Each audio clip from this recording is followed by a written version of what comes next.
नमस्कार दोस्तों, मैं अखिल सिंह स्वागत करता हूं आपके अपने यूट्यूब चैनल सेटअप जीके में। दोस्तों, आज इस वीडियो के माध्यम से हम संविधान के महत्वपूर्ण संशोधन के बारे में जानेंगे कि कौन सा संशोधन कब कराया गया और जब कराया गया तो कौन कौन सा संशोधन हुआ है। परिचय है कि विश्व के अन्य संविधानों की तरह भारतीय संविधान में भी बदलती परिस्थितियों एवं आवश्यकताओं के अनुसार संशोधन करने का प्रावधान किया गया है। संविधान के भाग 20 का अनुच्छेद 368 संविधान को संसद तथा उसकी प्रक्रियाओं को संशोधित करने की शक्तियां प्रदान करता है। अनुच्छेद 368 में वर्णित प्रक्रिया के अनुसार संसद संविधान में नए उपबंध जोड़कर या किसी उपबंध को हटाकर या बदलकर संविधान में संशोधन कर सकती है। हालांकि संसद संविधान के मूल ढांचे से जुड़े प्रावधानों में संशोधन नहीं कर सकती है। मूल ढांचे से जुड़े इस सिद्धांत को सर्वोच्च न्यायालय ने केशवानंद भारतीवाद 1973 वाले में प्रतिपादित किया था। अब हम संशोधनों को देखेंगे। महत्वपूर्ण संशोधन में पहला संशोधन है 1951 का प्रथम संशोधन अधिनियम। इसमें संशोधन क्या क्या हुए थे? इसके तहत सामाजिक तथा आर्थिक रूप से पिछड़े वर्गों को उन्नति के लिए विशेष उपबंध बनाए जाने हेतु राज्यों को शक्तियां दी गई थी। कानून की रक्षा के लिए संपत्ति अधिग्रहण की आदि की व्यवस्था की गई थी। भूमि सुधार तथा न्यायिक समीक्षा से जुड़े अन्य कानूनों को 9वीं अनुसूची में स्थान दिया गया था। अनुच्छेद 31 में 2 उपखंड 31 का और 31 का जोड़े गए। वाक और अभिव्यक्ति की स्वतंत्रता पर प्रतिबंध लगाने के 3 आधार जोड़े गए थे। लोक आदेश, अपराध करने के लिए उकसाना तथा विदेश से मैत्रीपूर्ण संबंध बनाए रखने के लिए प्रतिबंधों को तर्क और संगत बनाया गया और इस प्रकार से न्यायोज्य बना दिए गए।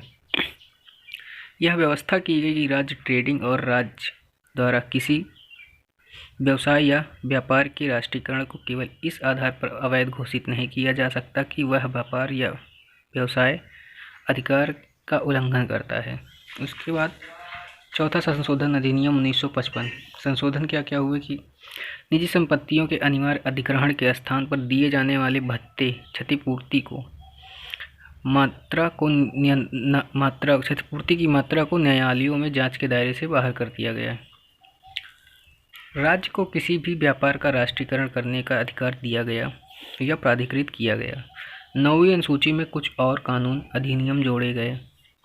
अनुच्छेद 31 कानूनों का संरक्षण के दायरे में विस्तृत किया गया। उसके बाद आता है 7वां संशोधन अधिनियम। कारण क्या था कि यह संशोधन राज्य पुनर्गठन आयोग की रिपोर्ट को तथा राज्य पुनर्गठन अधिनियम 1965 को लागू करने के लिए संशोधित किया गया था। संशोधन में क्या क्या हुआ? द्वितीय और 7वीं अनुसूची में संशोधन किया गया। राज्य के 4 वर्गों की समाप्ति भाग खा, गा और घा की गई। इसके स्थान पर 14 राज्यों एवं 6 संघशासित प्रदेशों को स्वीकृति दी गई थी। उच्च न्यायालय के न्याय क्षेत्र का विस्तार संघशासित प्रदेशों तक किया गया। 2 या 2 से अधिक राज्यों के लिए एक कॉमन उच्च न्यायालय की स्थापना की व्यवस्था की गई। उच्च न्यायालय में अतिरिक्त एवं कार्यकारी न्यायाधीशों की व्यवस्था की गई। 9वां संविधान संशोधन अधिनियम 1960। कारण क्या था? भारत और पाकिस्तान की सरकारों के बीच हुए समझौते के अनुसरण में पाकिस्तान को कतिपय राज्य क्षेत्रों का हस्तांतरण करने की दृष्टि से यह संशोधन किया गया। इस समझौते के पश्चात संघ ने इस मामले को उच्चतम न्यायालय के पास भेजा। न्यायालय ने यह निर्णय दिया कि अनुच्छेद 3 के तहत किसी भी राज्य के भूक्षेत्र को घटाने की संसद की शक्ति भारत के किसी भी भूभाग को किसी दूसरे देश को सौंपने के मामले में लागू नहीं होती है। अतः किसी भारतीय भूभाग को अनुच्छेद 368 के तहत संविधान में संशोधन करके ही किसी विदेशी राज्य को सौंपा जा सकता है। संशोधन क्या हुआ था? पश्चिम बंगाल में स्थित बेरूवादी संघ राज्य क्षेत्र को भारत पाकिस्तान समझौते 1958 के तहत पाकिस्तान को सौंप दिया गया। 10वां संशोधन 1961 जो उसमें हुआ दादरा और नगर हवेली को भारतीय संघ में जोड़ा गया था। 11वां संविधान संशोधन उपराष्ट्रपति के निर्वाचन प्रक्रिया में बदलाव किए गए। इसमें संसद के दोनों सदनों की संयुक्त बैठक की बजाय निर्वाचन मंडल की व्यवस्था की गई थी। राष्ट्रपति या उपराष्ट्रपति के निर्वाचन को उपयुक्त निर्वाचन मंडल में रिक्तता के आधार पर चुनौती नहीं दी जा सकती थी। 12वां संविधान संशोधन अधिनियम संशोधन ये हुआ था कि गोवा और दमन दीव को भारतीय संघ में शामिल किया गया था। 13वां संविधान संशोधन 1962। 13वें संविधान संशोधन 1962 में नागालैंड को राज्य का दर्जा दिया गया और इसके तहत इसके लिए विशेष उपबंध किए गए। 14वां संविधान संशोधन 1962। इसमें संशोधन यह हुआ कि पुडुचेरी को भारतीय संघ में शामिल किया गया। संघ शासित प्रदेशों जैसे हिमाचल प्रदेश, मणिपुर, त्रिपुरा, गोवा, दमन और दीव तथा पुडुचेरी के लिए विधानमंडल तथा परिषद की व्यवस्था की गई। 17वां संविधान संशोधन अधिनियम 1964। संशोधन ये हुआ कि यदि भूमि का बाजार मूल्य बतौर मुआवजा न दिया जाए तो व्यक्तिगत हितों के लिए भू अधिग्रहण प्रतिबंधित कर दिया जाएगा। 9वीं अनुसूची में 44 अतिरिक्त अधिनियमों की भी बढ़ोतरी की गई थी। 18वां संविधान संशोधन अधिनियम 1966। संशोधन इससे यह स्पष्ट किया गया कि संसद की नए राज्य के निर्माण की शक्ति का अर्थ यह भी है कि संसद किसी दूसरे राज्य या संघ शासित प्रदेश के किसी भी भूभाग को किसी दूसरे राज्य या संघ शासित प्रदेश के साथ जोड़कर एक नया राज्य बना सकती है। इसी दौरान पंजाब और हरियाणा नामक 2 राज्य बने थे 1966 के टाइम में।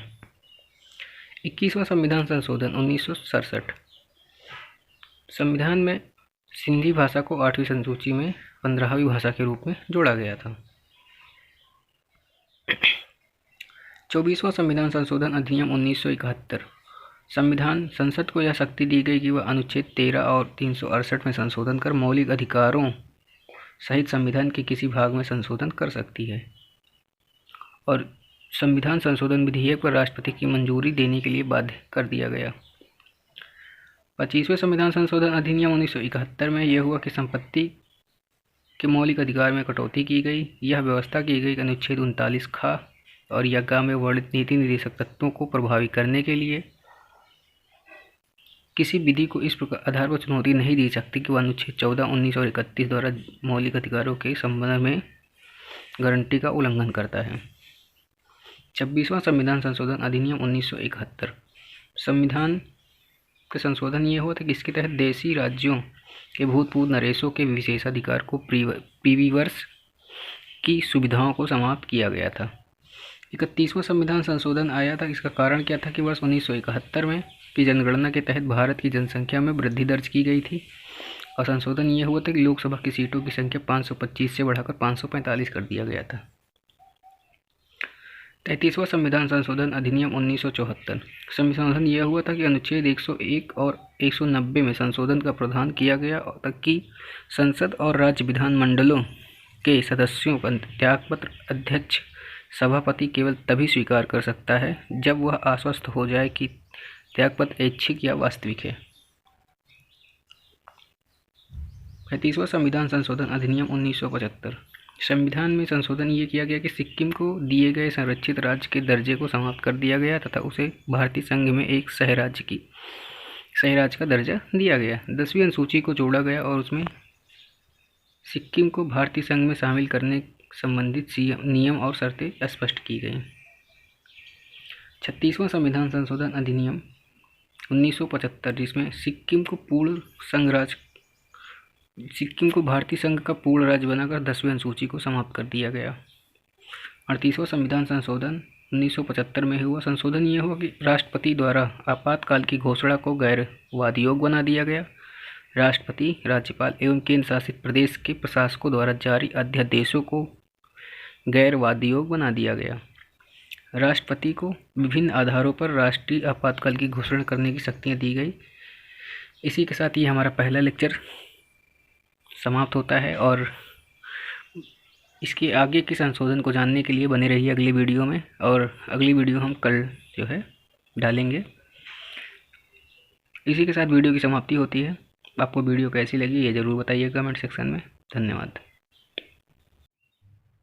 नमस्कार दोस्तों, मैं अखिल सिंह स्वागत करता हूं आपके अपने YouTube चैनल सेटअप जीके में। दोस्तों, जैसा कि हमने पिछली वीडियो में संविधान संशोधन के 38वें संविधान संशोधन तक का अध्ययन कर लिया है, आज इस वीडियो के दूसरे वाले खंड में हम 39 से लेकर 71 तक के संविधान संशोधन का अध्ययन करेंगे। जैसा कि 39वां संविधान संशोधन जो 1975 में हुआ था, इस संशोधन का कारण क्या था? तो यह संशोधन इलाहाबाद उच्च न्यायालय के उस फैसले की प्रतिक्रिया के संबंध में लाया गया था जिसमें न्यायालय ने समाजवादी नेता राजनारायण की याचिका पर तत्कालीन इंदिरा गांधी के लोकसभा में निर्वाचन को अवैधानिक करार दिया था। संशोधन क्या हुआ था कि राष्ट्रपति, उपराष्ट्रपति, प्रधानमंत्री और लोकसभा के अध्यक्ष से संबंधित विवादों को न्यायपालिका के क्षेत्राधिकार से बाहर किया गया था। यह तय किया गया था कि इनसे संबंधित विवादों को निर्धारण संसद द्वारा सुनिश्चित किए गए प्राधिकरण द्वारा किया जाएगा। 9वीं अनुसूची के कुछ केंद्रीय अधिनियमों को जोड़ा गया। अब सबसे महत्वपूर्ण संविधान संशोधन आपका 42वां संविधान संशोधन, जो कि 1976 में हुआ था। आइए देखते हैं इसके बारे में। यह सबसे महत्वपूर्ण संविधान संशोधन है। इसे लघु संविधान के रूप में भी जाना जाता है तथा इसने स्वर्ण सिंह समिति की सिफारिशों को भी प्रभावी बनाया था। संविधान की प्रस्तावना में समाजवादी, पंथ निरपेक्ष तथा अखंडता 3 शब्द को जोड़ा गया। एक नए भाग 4 का के नागरिकों के लिए मौलिक कर्तव्य को जोड़ा गया। कैबिनेट की सलाह मानने के लिए राष्ट्रपति को बाध्य किया गया। प्रशासनिक अधिकरणों तथा अन्य मामलों के लिए अधिकरणों की व्यवस्था की गई।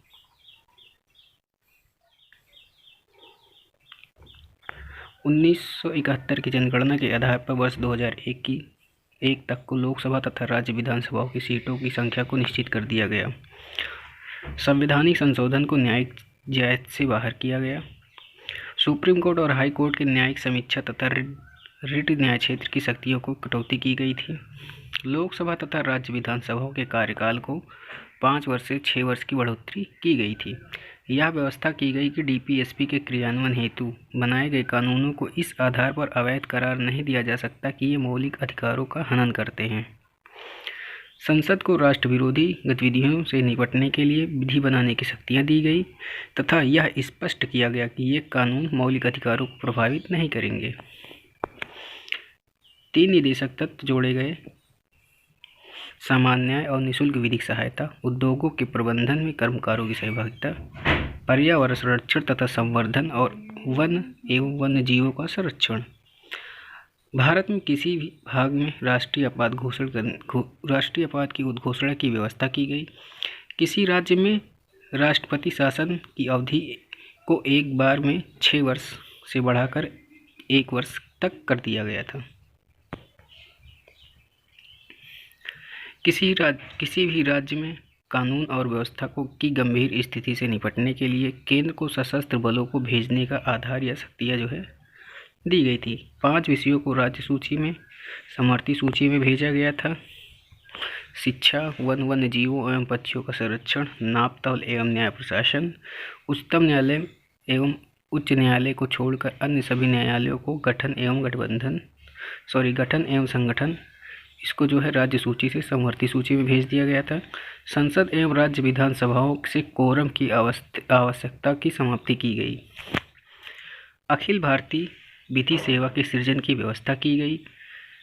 जांच के पश्चात दूसरे चरण में प्रतिनिधित्व करने के लिए सिविल सेवकों के अधिकार को हटाकर अनुशासनात्मक कार्यवाही की प्रक्रिया को छोटा कर दिया गया।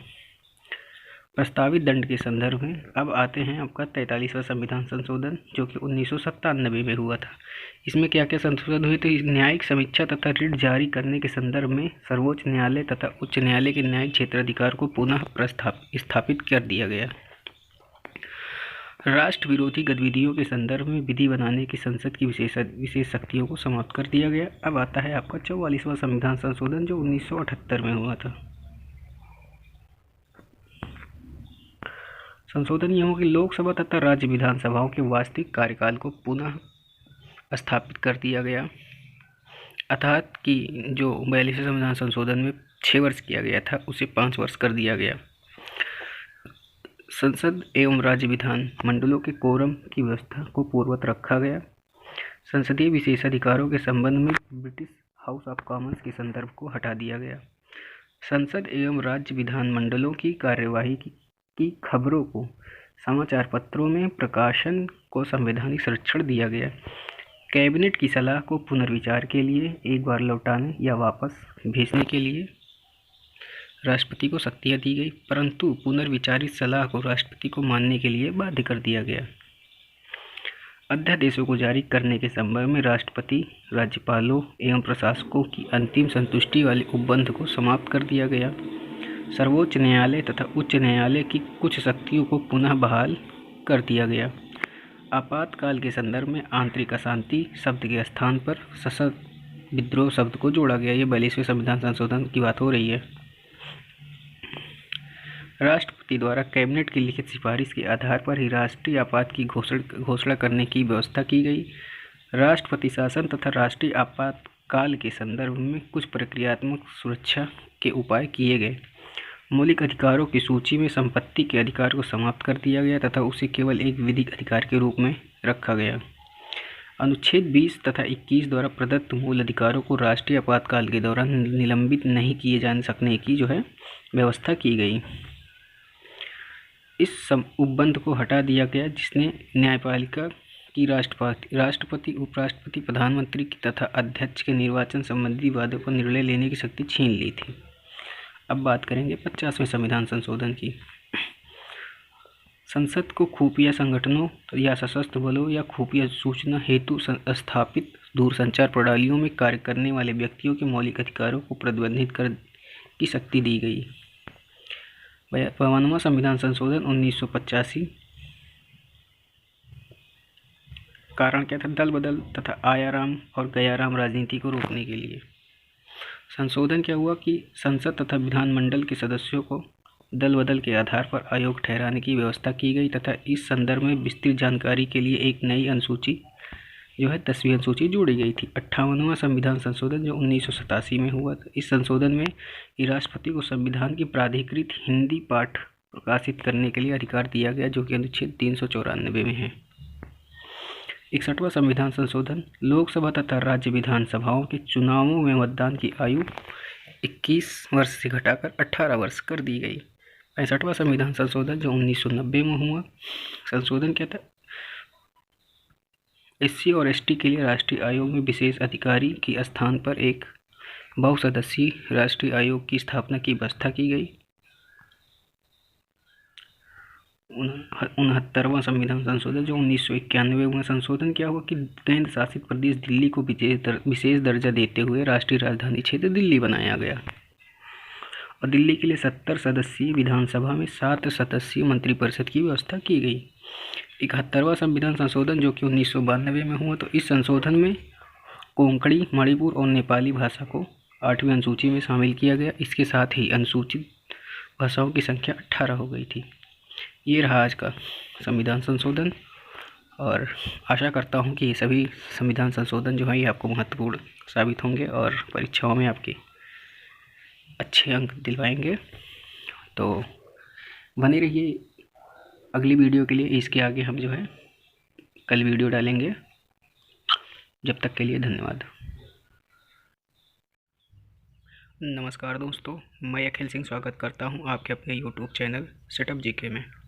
दोस्तों, जैसा कि पिछले वीडियो में हमने संविधान संशोधन के 71वें संविधान संशोधन तक अध्ययन कर लिया है, जिसे 2 पार्टों में पिछले 2 पार्ट पढ़ा चुके हैं। अब उसके आगे ये तीसरा पार्ट है जो 73वें संविधान संशोधन से शुरू होगा।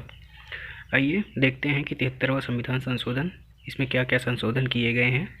73वां संविधान संशोधन जो कि 1992 में हुआ, इसमें पंचायती राज संस्थाओं को संवैधानिक दर्जा तथा संरक्षण प्रदान किया गया था। इसके लिए पंचायत नाम से एक नया भाग 9 जोड़ा गया तथा 11वीं अनुसूची भी जोड़ी गई जिसमें 29 विषय थे। उसके आगे 74वां संविधान संशोधन, ये भी 1992 में ही हुआ। इसमें शहरी स्थानीय निकायों को संवैधानिक दर्जा तथा संरक्षण दिया गया। इसके तहत भाग 9 में का के नाम से एक नया भाग जोड़ा गया। इसे नगर पालिका कहा गया तथा एक नई अनुसूची जोड़ी गई, 12वीं अनुसूची। इसके तहत इसमें 18 विषय रखे गए हैं। उसके आगे 77वां संविधान संशोधन अधिनियम जो 1995 में आया। इसमें अनुसूचित जातियों एवं जनजातियों को सरकारी नौकरियों में पदोन्नति के मामले में आरक्षण देने की व्यवस्था की गई थी। उस संशोधन में प्रोन्नति के मामले में उच्चतम न्यायालय के निर्णय को निरस्त कर दिया गया। 80 संविधान संशोधन जो 2000 में हुआ है। इस संशोधन के तहत केंद्र और राज्यों के बीच राजस्व के बंटवारे की वैकल्पिक व्यवस्था की गई थी। यह व्यवस्था 10वें वित्त आयोग की सिफारिश के आधार पर की गई थी। जिसमें यह कहा गया था कि केंद्रीय करों और शुल्कों का 29% राज्यों के बीच बांट दिया जाना चाहिए। 21वां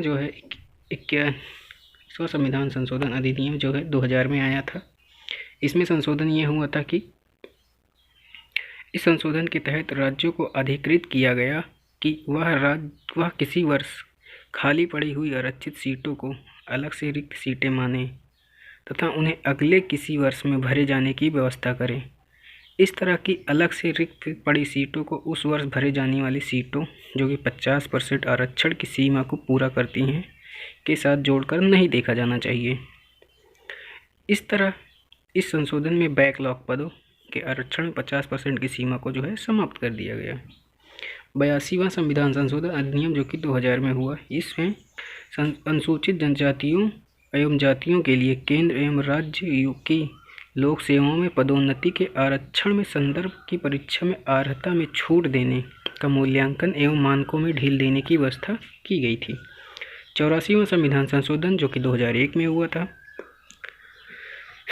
इसमें लोकसभा तथा राज्य विधानसभाओं की सीटों के पुनर्निर्धारण पर अगले 25 वर्षों वर्ष 2026 तक के लिए प्रतिबंध बढ़ा दिया गया था। इसका उद्देश्य जनसंख्या को सीमित करने के उपायों को प्रोत्साहित करना था।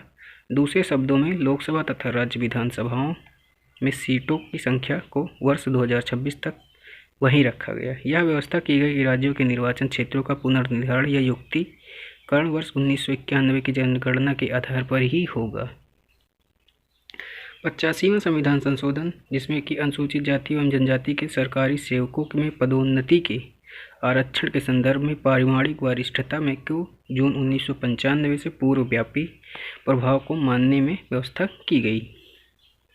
86वां संविधान संशोधन अधिनियम जिसमें अनुच्छेद 21A के तहत प्रारंभिक शिक्षा को मौलिक अधिकार बनाया गया तथा नीति निर्देशक तत्वों के अनुच्छेद 45 की विषय वस्तु को बदल दिया गया और अनुच्छेद 21A में एक नया मौलिक कर्तव्य जोड़ा गया था। 87वां संविधान संशोधन अधिनियम जो कि 2003 में हुआ था, इसमें राज्यों में क्षेत्रीय निर्वाचन क्षेत्रों के पुनर्निर्धारण तथा युक्तिकरण का आधार वर्ष 2021 की जनगणना को बनाया गया। इससे पहले 84वें संविधान संशोधन के तहत जो है 1991 की जनगणना के आधार पर बनाया गया था। 89वां संविधान संशोधन अधिनियम जो 2003 में आया था, अनुसूचित एवं अनुसूचित जनजातियों के लिए राष्ट्रीय आयोग को 2 भागों में विभाजित कर दिया गया था। पहला कि राष्ट्रीय अनुसूचित जनजाति आयोग अनुच्छेद 388 और राष्ट्रीय अनुसूचित जनजाति आयोग अनुच्छेद 388A। 91वां संविधान संशोधन जो कि 2003 में ही था, इस संशोधन में मंत्रिपरिषद के आकार को सीमित करने के लिए दल बदलुओं को सार्वजनिक पद प्राप्त करने से रोकने तथा दल बदल कानून को और अधिक मजबूत बनाने के लिए निम्न प्रावधान किए गए हैं। केंद्रीय मंत्रिपरिषद में प्रधानमंत्रियों सहित मंत्रियों की कुल संख्या लोकसभा की कुल क्षमता या सदस्य संख्या के 15% से अधिक नहीं होगी। संसद के किसी भी सदन का किसी भी राजनीतिक दल का सदस्य यदि दल बदल के आधार पर अयोग्य दोष ठहराया जाता है तो वह सदस्य मंत्री बनने के लिए अयोग्य या निरर्हक होगा। किसी राज्य में मंत्रियों की कुल संख्या मुख्यमंत्री सहित उस राज्य के विधानसभाओं के कुल संख्या के 15% से अधिक नहीं होगी, परंतु किसी राज्य के मुख्यमंत्री सहित मंत्रियों की न्यूनतम संख्या 12 से भी कम नहीं होगी। राज्य विधायिका के किसी भी सदन का सदस्य चाहे किसी भी राजनीतिक दल हो या यदि दल बदल के आधार पर अयोग्य ठहराया जाता है तो मंत्री बनने के लिए भी अयोग्य होगा। संसद या राज्य विधानमंडलों के किसी भी सदन का कोई भी पार्टी का सदस्य यदि दल बदल के आधार पर अयोग्य ठहराया जाता है तो वह सदस्य लाभ के किसी भी राजनीतिक पद के लिए भी अयोग्य माना जाएगा। लाभप्रद राजनीतिक पद का अर्थ अभिप्राय निम्नलिखित में से है: केंद्र अथवा राज्य सरकार के अधीन ऐसा कोई भी पद जिसके लिए उसे सरकार में लोक राजस्व से वेतन या पारिश्रमिक दिया जाता हो। केंद्र अथवा राज्य सरकार के पूर्णतः या अंशतः मालिकाना स्वामित्व के अधीन या किसी निकाय का कार्यालय तथा उसी निकाय द्वारा वेतन तथा पारिश्रमिक भुगतान किया जाता है, सिवाय जहां वेतन या पारिश्रमिक क्षतिपूर्वक प्रकृति का हो।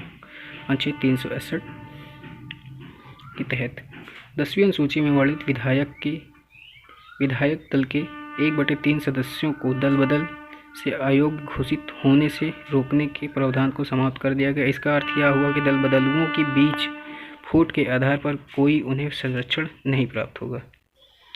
92वां संविधान संशोधन जो कि 2003 में हुआ, इसमें 8वीं अनुसूची में 4 भाषाएं नई जोड़ी गई। वे हैं बोडो, डोगरी, मैथिली और संथाली। इसके साथ ही संवैधानिक रूप से मान्यता प्राप्त भाषाओं की संख्या कुल मिलाकर 22 हो गई। 93वां संविधान संशोधन जो कि 2005 में हुआ, राज्य को सामाजिक एवं शैक्षणिक रूप से पिछड़े वर्गों या SC/ST के लिए सरकारी व निजी सभी तरह के शैक्षणिक संस्थानों विशेष प्रावधान के अधिकार दिया गया। इनमें अल्पसंख्यकों के शैक्षणिक संस्थान शामिल नहीं थे। यह संविधान संशोधन उच्च न्यायालय द्वारा इनामदार मामले में दिए गए फैसले को निरस्त करने के लिए किया गया था। इस केस में कोर्ट ने निर्णय दिया कि राज्य अल्पसंख्यकों एवं गैर अल्पसंख्यकों के गैर सहायता प्राप्त निजी एवं प्रोफेशनल कॉलेजों में अपनी आरक्षण नीति को थोप नहीं सकता है। कोर्ट ने घोषणा की कि निजी गैर सहायता प्राप्त शैक्षिक संस्थानों में आरक्षण असंवैधानिक है। 96वां संविधान संशोधन जो कि 2011 में से उड़िया शब्द को उड़िया शब्द से प्रतिस्थापित कर दिया गया और 8वीं अनुसूची में शामिल उड़ीसा भाषा को ओडिया कहा गया। 97वां संविधान संशोधन जो 2011 में ही हुआ, इसमें सहकारी समितियों को संवैधानिक दर्जा तथा संरक्षण दिया गया। संविधान में 3 निम्नलिखित प्रावधान किए गए। सरकारी समिति बनाने के लिए अधिकार को मौलिक अधिकार बनाया गया जो कि अनुच्छेद 19 में दिया हुआ है। सहकारी समितियों को बढ़ावा देने के लिए उन्हें नीति निर्देशक तत्वों में शामिल किया गया। संविधान में सहकारी समिति के नाम से एक नया भाग 9B जोड़ा गया। 99वां संविधान संशोधन जो कि 2014 में हुआ, इस संशोधन में उच्चतम न्यायालय एवं उच्च न्यायालय के न्यायाधीशों की नियुक्ति के लिए कॉलेजियम प्रणाली के स्थान पर एक नए निकाय राष्ट्रीय न्यायिक नियुक्ति आयोग की स्थापना की गई।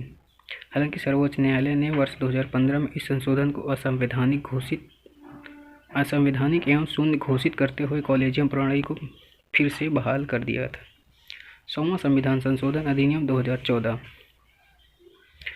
भारत और बांग्लादेश के बीच 1974 की भूमि का समझौता तथा इसके प्रोटोकॉल वर्ष 2011 के अनुपालन में भारत द्वारा कुछ भूभागों का अधिग्रहण एवं कुछ अन्य भूभागों को बांग्लादेश को हस्तांतरित किया गया।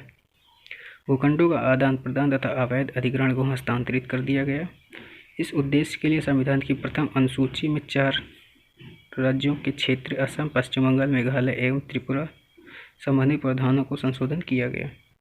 101वां संविधान संशोधन जो कि 2017 में हुआ, इसमें वस्तु एवं सेवा कर GST की शुरुआत की गई। यह GST एक अप्रत्यक्ष कर है जो भारत में वस्तुओं और सेवाओं की आपूर्ति पर कर लगाता है। यह एक व्यापक बहुचरणीय गंतव्य आधारित कर है। यह इस संदर्भ में व्यापक है जो कुछ ही करों को छोड़कर अन्य सभी अप्रत्यक्ष करों को समाहित करता है। 102वां संविधान संशोधन जो कि 2018 में हुआ, इसमें सामाजिक न्याय और अधिकारिता मंत्रालय के अधीन गठित राष्ट्रीय पिछड़ा वर्ग आयोग को संवैधानिक दर्जा दिया गया। संविधान में अनुच्छेद 338 और तथा अनुच्छेद 338A के साथ अनुच्छेद 338B को भी शामिल किया गया, जिसका संबंध राष्ट्रीय अनुसूचित जाति आयोग एवं तथा अनुसूचित जनजाति आयोग से है। 103वां संविधान संशोधन जो कि 2019 में हुआ, इसमें स्वतंत्र भारत में पहली बार आर्थिक रूप से कमजोर वर्गों के लिए आरक्षण की व्यवस्था की गई। अनुच्छेद 16 में संशोधन कर सार्वजनिक रोजगार में आर्थिक रूप से कमजोर वर्गों के लिए 10% की आरक्षण की गई। ये रहा अभी तक का सबसे महत्वपूर्ण संविधान संशोधन। अभी 2 संविधान संशोधन और हुए हैं, 104 और 105। इसको हम डाल देंगे अगली वीडियो में। तो आशा करता हूँ कि सभी संविधान संशोधन आपको बहुत महत्वपूर्ण साबित होने वाले हैं। इसी के साथ वीडियो की समाप्ति करते हैं। और अगर आपने हमारा पहला और दूसरा वीडियो नहीं देखा है तो आप जाके पहला और दूसरा वीडियो ज़रूर देखें। धन्यवाद।